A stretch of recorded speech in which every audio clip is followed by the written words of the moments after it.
కాకినాడ జిల్లా రౌతులపూడి మండలం బలరామపురంలో ప్రభుత్వోన్నత పాఠశాల దగ్గరలో చెరువుగట్టు తెగిపోయిన ప్రాంతాన్ని ఎమ్మెల్యే వరుపుల సత్యప్రభ రాజా పరిశీలించారు. బలరామపురంలో గల దెయ్యాల కట్టు చెరువుగట్టు తెగిపోవడంతో బలరామపురం ఏ మల్లవరం రోడ్డుపై నీరు పారడంతో రోడ్డు తెగిపోయి రాకపోకలకు అంతరాయం ఏర్పడింది.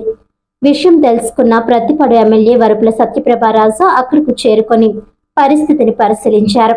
సమస్యను త్వరితగతిన పరిష్కరించి రాకపోకలు పునరుద్ధరించాల్సిందిగా స్థానిక తహసీల్దార్ మరియు ఇరిగేషన్ శాఖ అధికారులను ఆదేశించారు.